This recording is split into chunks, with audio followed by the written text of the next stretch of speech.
এতিয়া আৰু আপুনি সীমান্ত শেখৰৰ পোষ্টত এনেই যা তা কমেণ্ট কৰিব নোৱাৰে। এতিয়া আপুনি কমেণ্ট কৰাৰ আগতে 100বাৰ ভাবিব লাগিব। হয়, আজি মই যি প্ৰতিবেদন লৈ আহিছোঁ, এই প্ৰতিবেদন আপোনালোকে চালে সকলো কথা গম পাব। বলক বেছি দিন নকৰি আজি আমি প্ৰতিবেদন আৰম্ভ কৰোঁ। আমেৰিকা যুক্তৰাষ্ট্ৰৰ ৰাষ্ট্ৰপতি ডোনাল্ড ট্ৰাম্প বা অন্য কোনো শক্তিশালী ৰাষ্ট্ৰৰ ৰাষ্ট্ৰপ্ৰধানে এনেকুৱা মন্তব্য কৰা নাই। অসমৰ এগৰাকী জিলেলে জিলেলে শীৰ্ষক গীতৰ গায়ক, লৈ আহিছোঁ কেমেৰা শীৰ্ষক গীতৰ গায়ক সীমান্ত শেখৰে এবাৰ অসমৰ একাংশ লোকক ভাবুকি দিবলৈ আৰম্ভ কৰিছে। ভাবুকি দিছে এনেকৈ আপুনি শুনিলে আচৰিত হ'ব। কমেণ্ট যদি কোনোবাই বেয়াকৈ দিয়ে, তেওঁ যদি কৰা কামৰ ওপৰত যদি কোনোবাই কমেণ্ট দিয়ে, সামাজিক মাধ্যমত দিয়া বিষয় এটাৰ ওপৰত যদি কোনোবাই সঁচা বা মিছা সেই বিষয়টোৰ ওপৰত মাত মাতে, তেনেহলে সীমান্ত শেখৰে কি কৰিব আপুনি জানেনে? জেললৈ নিয়াব, এনেকুৱা ধৰণৰ ঘটনা কৰিবলৈ গৈ আছে। আপুনি ভাবিব পাৰে যে ডোনাল্ড ট্ৰাম্প, ভ্লাডিমিৰ পুটিন বা আন কোনোবা শক্তিশালী ৰাষ্ট্ৰপ্ৰধানে এনেধৰণৰ মন্তব্য কৰিছে বুলি আপুনি যদি শুনিলেহেঁতেন, তেনেহলে আচৰিত হবলগীয়া নাথাকিলেহেঁতেন। কিন্তু জিলেলে গীত লোকৰ পৰা লৈ গোৱা এগৰাকী গায়কে এনেধৰণৰ ভাবুকি দিলে শোভা পাই জানো?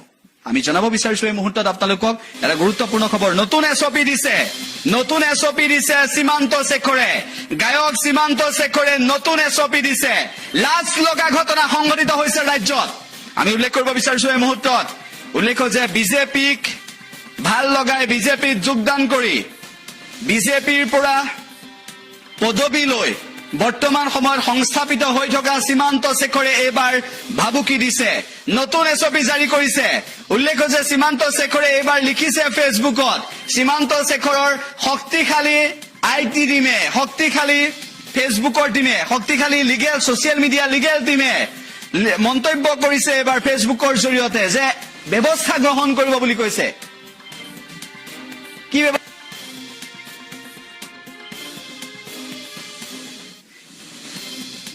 কি ব্যৱস্থা গ্ৰহণ কৰিব সেয়া আমি আপোনালোকক জনাব বিচাৰিছো। ব্যৱস্থা গ্ৰহণ কৰিম বুলি কৈছে। উল্লেখ যে যিসকলে অভব্য মন্তব্য কৰে বা যিসকলে সীমান্ত শেখৰৰ পছন্দ নোহোৱা কমেণ্ট কৰে, মন্তব্য কৰে, তেনেহলে সেইসকলৰ ক্ষেত্ৰত ব্যৱস্থা ল'ব। নতুন এছঅপি দিছে সীমান্ত শেখৰে। আপুনি শুনি ভাল পাব যে অসমৰ এগৰাকী জিলেলে গায়কে, জিলেলে জিলেলে গীত গোৱা এগৰাকী গায়কে এনেধৰণৰ নতুন এছঅপি দিছে। এছঅপি এনেকুৱা যে অতি সোনকালে কোৰ্টৰ ওচৰলৈ যাব, অতি সোনকালে জেলৰ যে ভাত খুৱাব একাংশক, তেনেকুৱা ধৰণৰ মন্তব্য কৰিছে। এগৰাকী বিজেপিৰ নেতাই আন্দোলনৰ সময়ত প্ৰথমতে প্ৰতিবাদ সাব্যস্ত কৰি পৰৱৰ্তী সময়ত বিজেপিৰ দলত যোগদান কৰি যিগৰাকী সীমান্ত শেখৰে মন্তব্য কৰিছে, সেইগৰাকী সীমান্ত শেখৰে ফেচবুকত এনেদৰে লিখিছে।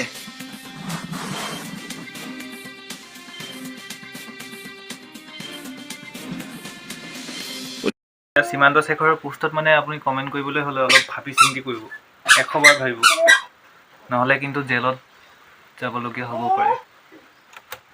সীমান্ত শেখৰে মহাকুম্ভ মেলালৈ গৈছিল আৰু মহাকুম্ভ মেলাৰ পাৰত যেতিয়া পূজা অৰ্চনা কৰিছিল, তাত কোনো লোকে কমেণ্ট কৰিছিল আৰু তাৰ পিছতে একশ্যন লোৱা হ'ব এই ক্ষেত্ৰত তেওঁলোকে মন্তব্য কৰিছে। তেওঁলোকৰ লিগেল টিমে এই ক্ষেত্ৰত ব্যৱস্থা লৈছে আৰু তেওঁলোকৰ যিখিনি কমেণ্ট কৰা লোক, সেইসকলৰ ক্ষেত্ৰত অতি সোনকালে ব্যৱস্থা গ্ৰহণ কৰিম বুলি কৈছে।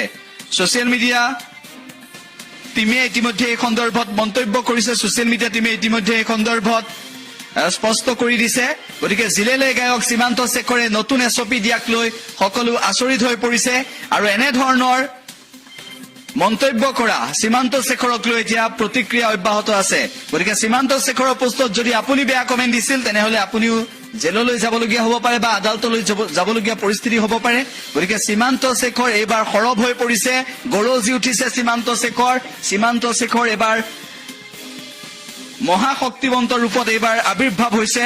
মহাকুম্ভ মেলাত গংগা স্নান কৰাৰ পৰৱৰ্তী সময়ত এইবাৰ সীমান্ত শেখৰে একশ্যন ল'ম বুলি কৈছে আৰু যিসকলে মন্তব্য কৰিছিল সেইসকলক এইবাৰ ব্যৱস্থা গ্ৰহণ কৰিবলৈ সাজু হৈ পৰিছে সীমান্ত শেখৰ। গতিকে আপুনি সাৱধান হ'ব হ'ল যদিহে সীমান্ত শেখৰৰ পোষ্টত কমেণ্ট কৰিছিল বেয়াকৈ।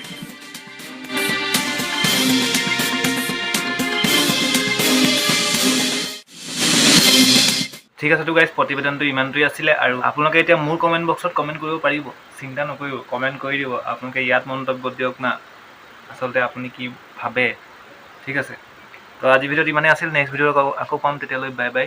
মানে আজি বেকগ্ৰাউণ্ডটো দেখিছে নাই, মই ঘৰৰ ভিতৰতে নাই মানে, আজি দোকানৰ ভিতৰত সোমাই আছোঁ, কাৰেণ্ট নাই মানে। ঠিক আছে, তো নেক্সট ভিডিঅ'ত আকৌ পাম, তেতিয়ালৈ বাই বাই। থেংকছ ফৰ ৱাচিং। জয় আই অসম।